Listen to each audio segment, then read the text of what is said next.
Hello, म पानीपुरी खान लाग्दैछु। पानीपुरी एकदमै मिठो मिठो पानीपुरी। अनि म अहिले चटक्क राम्री भएर चाहिँ बजार गएर आएको। मस्कारा एकदमै राम्रो मस्कारा मैले युज गरिरहेको अहिले नयाँ ल्याएको छु। एकदमै राम्रो छ। तपाईँहरूलाई पनि चाहिन्छ भने कमेन्ट गर्नुहोला।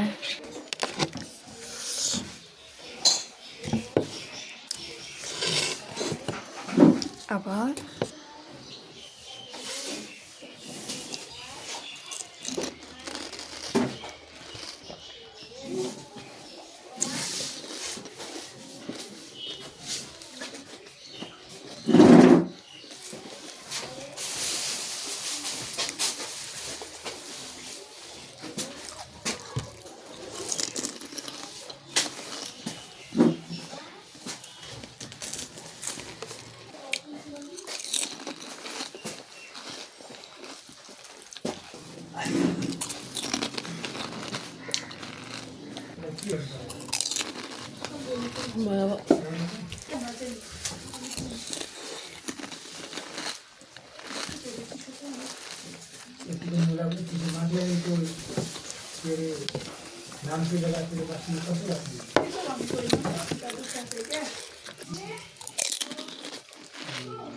यतिकै सधैँभरि भइरहने कति आनन्द हुन्छ बर्खामा ग्रामीण केही लाग्दैन।